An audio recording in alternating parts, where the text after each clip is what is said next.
Hello everyone, and happy Thanksgiving to my fellow Canadian card makers. I'm Julie. Welcome to Day 12 of the Creative Design Team's 31 Days of Christmas Cards series. Today, I'm sharing these really pretty poinsettia swing cards, so let's get started. For this project, I decided to use the Comfort Joy paper collection. I'm going to do two cards. I'm going to also use the pretty poinsettia that comes with this collection. The first card is done with the scarlet and black combination, and then I'm going to move later on to the almond and avocado. So I've gone ahead here and I've pre-cut all of my pieces using the Cricut Design Space file that's available down below. So be sure to grab it. And I'm also going to be using these bright bitty beads. I love these beads, and you wouldn't think that the bright bitty beads work for this project, but they totally do. So you'll see here I've talked about that other card, but let's start with card number 1. So here you have the swing card. Now it's a 5x7 card. It's a little bit bigger. And you're just going to go ahead and fold on all of those score lines. So you just have to be mindful that you're squaring up your edges. So I'm going to fold this in half to create my 5.5 card. And then I'm going to fold back that panel at the front. And you just, again, want to make sure that everything is nice and squared up. And once it is, you just use your bone folder and you crease it down. Now you're not going to really see it because I'm using black cardstock here, but it'll come together in a minute. So I'm going to add that pretty panel. Again, all of this has been created in Design Space, and it's all been sliced and sized appropriately. So you don't have to measure anything. The file cuts it all. So we're going to put that first panel right at the top. And you know what? I would wait before putting that on the front. And you'll see when I put the other card together, especially with this, because you actually have a pattern in your pattern paper. So you should wait before you put that first piece on. And I'll explain a bit later. So here I'm putting that really nice scarlet pattern paper. And it's a full piece, but you can absolutely cut that down and save on your pattern paper. I guess this was a bit of an afterthought. I decided, well, where am I going to write inside of my card once it's folded? So we'll get to that in a minute as well. So next up here is that beautiful poinsettia paper, and I kind of toyed with putting it at the front of the card, but it was kind of taking away from the poinsettia. So it's actually prettier on the inside because when the recipient opens the card, they have this really pretty pattern paper to greet them. So let's get back to where am I going to write inside that card, right? So I'm adding here a piece of white cardstock, and I'm using the zip strip or the branding strip. And I'm just going to add that to the edge of this piece. It just makes it easier. That way you don't have to try and measure when you're putting this down because it fits perfectly. So when you close your card, you see the zip strip, and then you've got that white space where you can write your sentiment. So remember I was talking to you about the pattern in the pattern paper. Well, this is where it comes into play. But first I'm going to stamp this sentiment. Now this is an older sentiment, but pretty much any M-size stamps would work. So I'm going to stamp that sentiment with a black ink.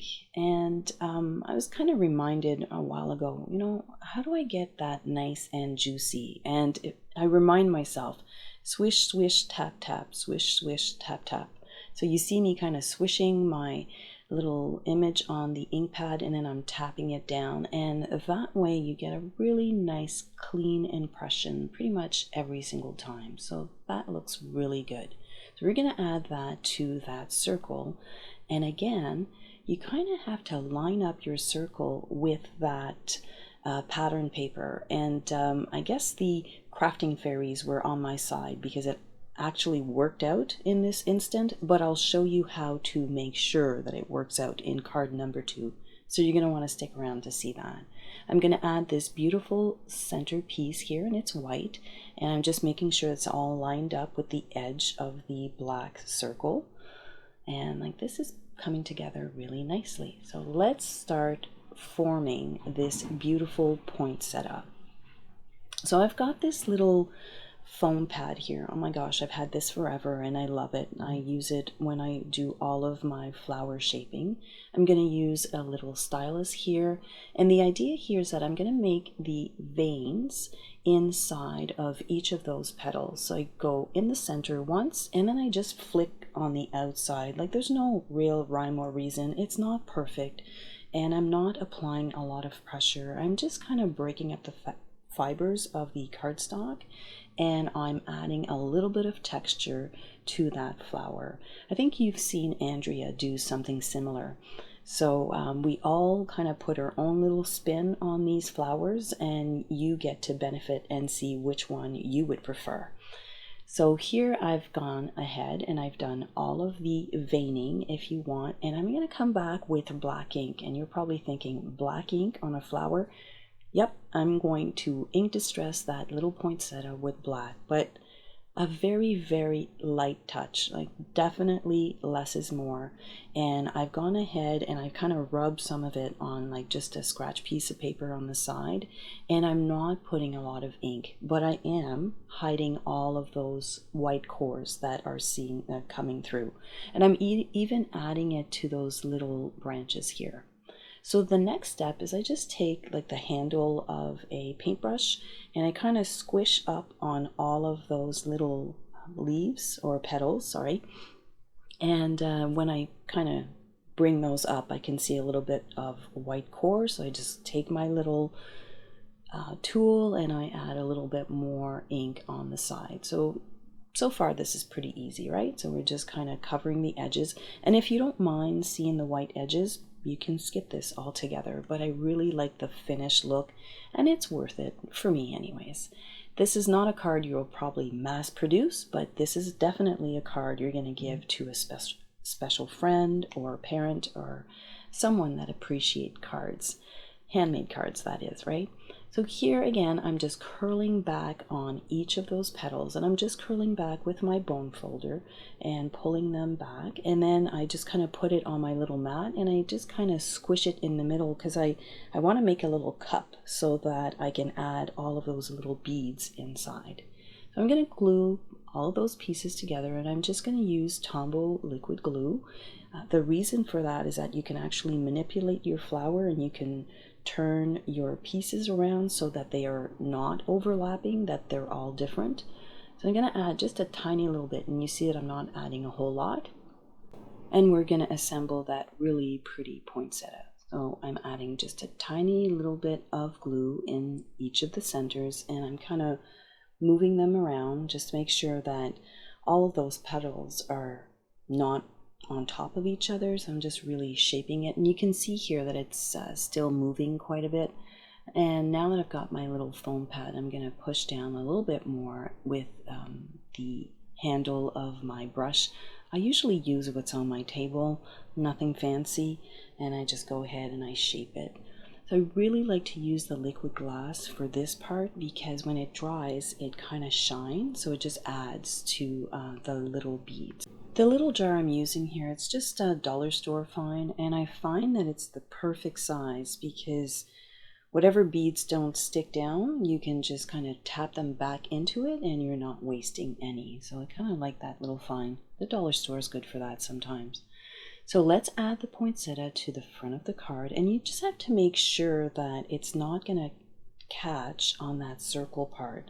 So put all of the larger petals to the right edge of the circle, and that way when you're opening and closing your card, that poinsettia is not going to interfere with that. So I'm going to add my little branches here, and if you know my friend Erin here on the team, she always says use 3, and she's right. So we're going to use 3 little sprigs, and we're just going to add them to further embellish that cute poinsettia. So I wanted to finish it off with a little bit of bling, but something that was not too overpowering. So I'm just using here black dots, and I'm adding them just here and there. I'm going to add again 3, and then I'm going to add them in a triangle formation. I'm actually using the pattern paper as a guide.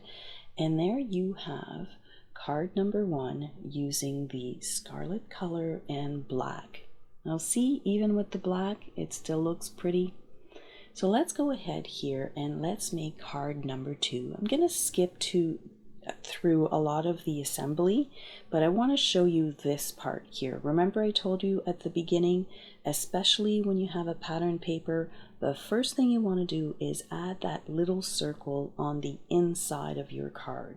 So I'm going to line that up, and I'm using liquid glue here, and it's perfect because I can just kind of wiggle it into place, and I'm kind of using my pattern paper that's going to go on the front panel, but I'm making sure that they're lining up perfectly.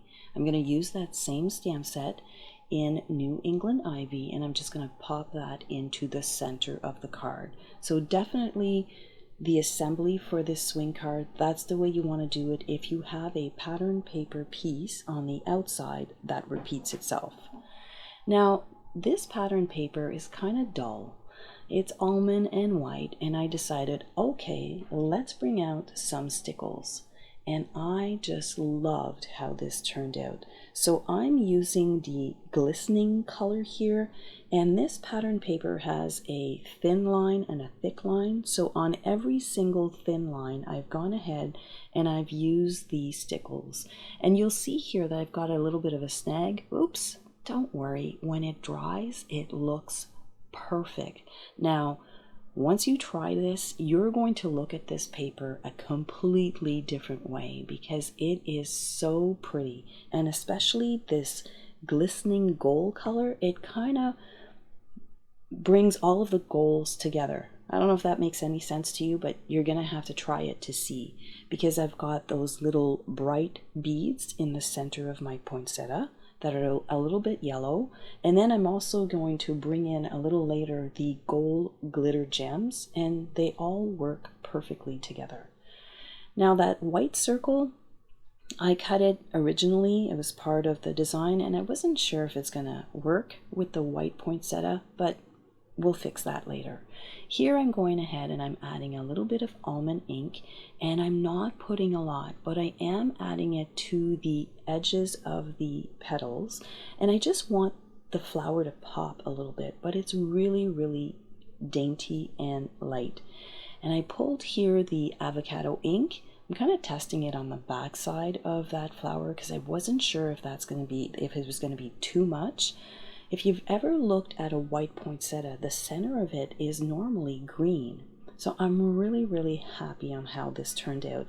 And it might be a little bit bright, but when it dries, it definitely kind of dulls down. If you haven't purchased the avocado color yet, definitely you could use Fern, but that avocado color was perfect for this application. So I'm putting that little poinsettia the same way I did the first one. I'm shaping those flowers up, and then here you see me just using the thumbnail, and I'm just kind of pulling, and I'm kind of creating that little saucer, right? Because I want to put the little beads inside. Honestly, guys, like, I do flowers all the time, and I think that I never do the same thing twice. So whatever works for you, you'll find your groove when you put your flowers together. And as you can see here, it's coming together really nicely. Well, runaway tool happens to me all the time. Anyways, I'm going to put that flower very much the same way that I did the other, and I'm kind of pushing in the center, and I'm pulling back gently on those leaves. And I want to give you a little bit of a close-up here so you see that really nice green, and then when I add those little beads in the center, it's just perfect. Like, I really, really like the way this one turned out. I usually always do red poinsettias, but I'm kind of partial to this white one right here. So I hope you like it too. So we're going to finish off our card. And remember I told you that white circle wasn't doing it for me. So I've gone ahead here and I've cut a second one, and I'm using Glacier cardstock on the light side. And I'm just going to pop that to the center of the card. So I'm just adding here a little bit of glue, and I'm just going to make sure that it lines up with the outer edge. And I just like the way that it kind of finishes off the card because it really matches the zip strip now. So we're going to add that beautiful panel. Isn't that pretty with the stickles on it, it really looks completely different. We're going to add a few of the gold glimmer gems on this card, and we're pretty much done here. So I hope that you've enjoyed this card making with me. It's really easy, but it's got a few steps, but I think it's worth it. Let me know in the description box below which card you prefer.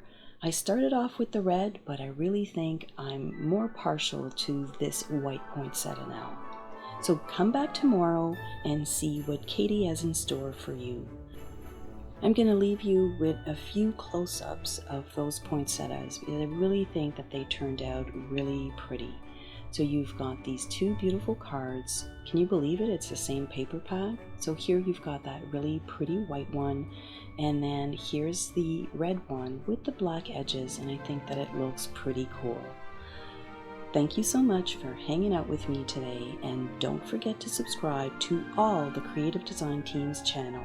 We'll be posting something every day this month.